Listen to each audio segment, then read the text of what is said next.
All right, Frank Tieshe, lawyer and Arise news analyst, is here to take a look at the drama playing out between, excuse me, between the protesters and security agencies.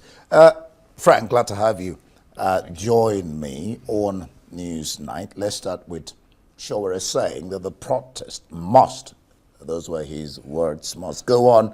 No court order issued against the protest. Well, no, nothing effectively stands against the protest, despite the said order that was issued, which was clear. The order was restrictive as to geographical locations that Sowore'S shouldn't go to. And that's where the problem is. That's where the controversy stems from. So Sowore'S is right when he says that nothing stops the protest from going on tomorrow.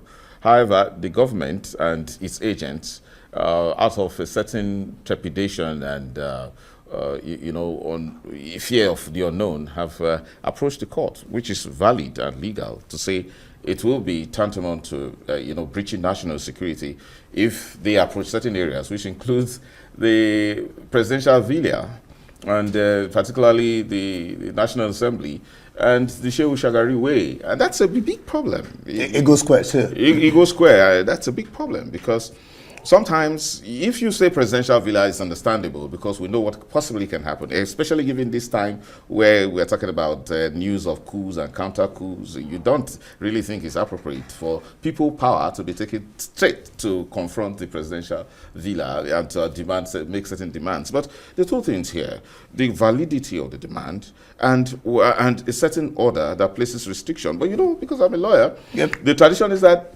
whatever proceeds from the court, however, stupid it may appear, however incongruous, you must be obeyed. But they said they've not been served. That's one. Secondly,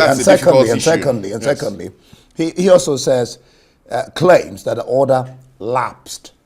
Oh, well, these are difficult issues. The reason is that because there's some measure of subjectivity here.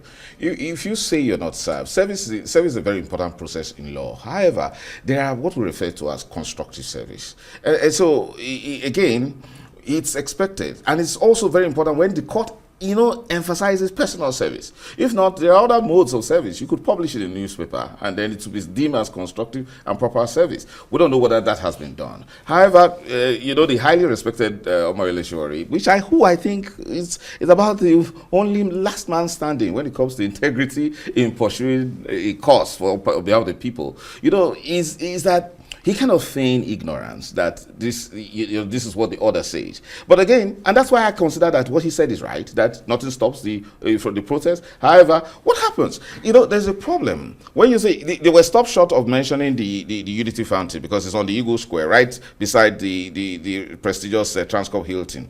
The idea is that since the days of Buhari, APC-led governments have appeared to be very, very afraid of protest, whereas they rode on the back of protest to actually oust a regime.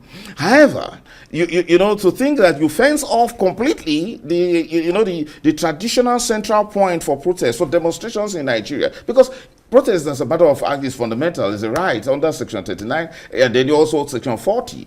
People must express themselves, no matter how. What is currently going on in America, where we borrowed the presidential system, protest against monarchy, they call it. Of course, no to kings. Yeah, that's it, kings, but they're talking about monarchy. Yeah, of course. So. The thing is this, government must appreciate, especially APC-led governments. And I'm referring to historical point of Buhari and now President Tinubu.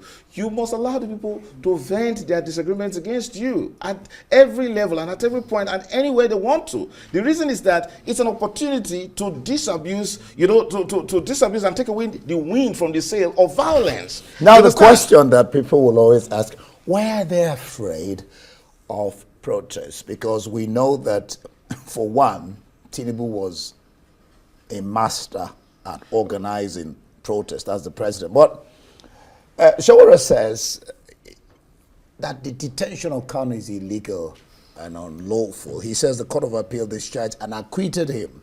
If that holds sway, why did the government not obey the court order if that holds sway? I think that there was a Supreme Court decision actually that reversed that particular decision of the Court of Appeal. So he's wrong. No, he's right to the extent that there was a time that the Court of Appeal ordered the immediate discharge and acquittal of Nnamdi Kanu. At that point, At that point, they should have released him. However, they also are within the law to keep him for the purpose of security reasons. No, for the purpose of appeal. Okay. But again, with proper orders of the court. So we don't know whether they did that. However, the point is that our president just, issued a gale of presidential pardons recently. And again, I'm against all those persons who are calling for the review of what the president has done. No matter whatever crime that it is, no matter how heinous that crime is, if the president decides that he's pardoning such a crime, nobody can question the president. Nobody can call for a review of such things. Now, that kind of presidential power, that prerogative of mercy, that pardon that can be issued for a president, didn't go. No, I'm coming. Didn't go to an important individual like Nnamdi Kanu, who actually commands a lot of followership that determines the security of a whole region of a country. So the question is, I would have be part of a protest that simply says free Nnamdi Kanu because of what he represents, what he stands for, and that would be stronger. But to anchor it on the point that there are cases in court that are being challenging or trying Nnamdi Kanu for terrorism,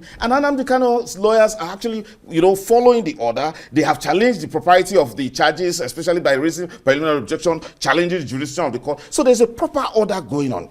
I will not subscribe to truncating this system, no matter how feeble or weak it is, or how corrupt you may accuse it of, because there's still a whole semblance of order in our country as it is. But if you say legitimately that you could not have arrested a man illegally in Kenya, carried out one form of extraordinary rendition, have him arrested, they kept in detention since 2021. Those who have been arrested for likely charges in other crimes have been tried and convicted and sentenced.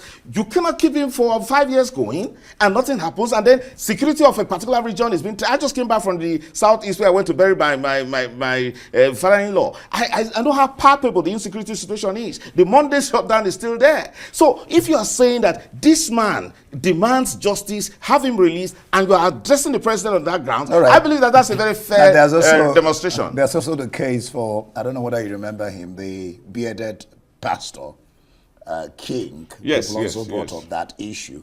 And then the question, some people are saying that even the government is rehabilitating known terrorists.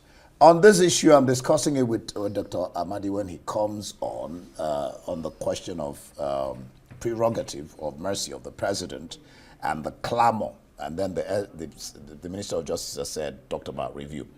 But so what we're saying here is that tomorrow, is Sowore right to say, just to cap it, the protest can go on? Of course, yes. Free Nnamdi Kanu protest is legitimate, it's legal. But they says it goes beyond free Nnamdi Kanu. Actually, of course, the truth is that justice. Clearly, where justice is a matter of perception.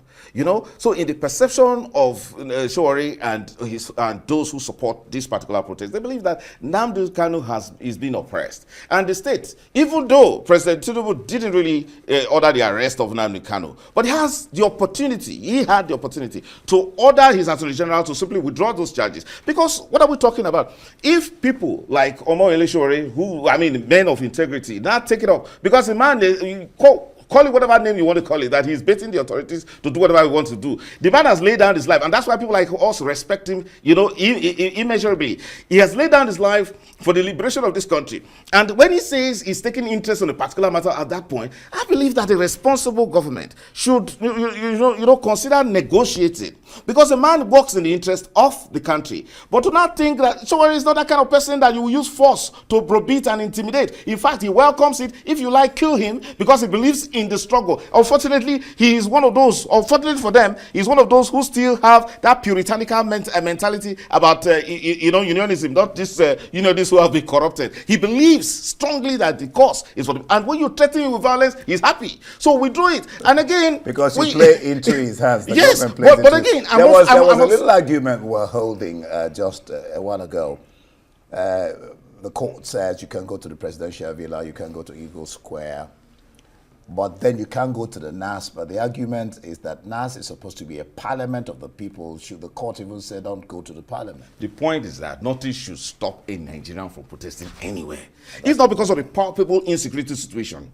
why some of us are afraid that, look, if you march to the presidential villa, no, not at this time. But no, not at NAS, not at Eagle Square or the Unity Fountain. So that alone, we commend the court for recognizing that it cannot in any way reduce the right of the Nigerians to protest under Section 39 and Section 40. However, this government must realize, if you continuously and constantly stifle Nigerians from demonstrating, you don't expect them to go and demonstrate in the bush. They want to demonstrate where the whole world can see them. They want to demonstrate in Unity Fountain near the international resort of the Transcorp Hilton. Let the world see them. If you think you don't want to give them opportunity to ventilate, oh my goodness, you should know what to expect. I don't want people taking up arms. I don't want people getting so frustrated and thinking that our government does not respect law. Right. I would have wanted to take a cue, from the DSS. The DSS have operated on the path of civil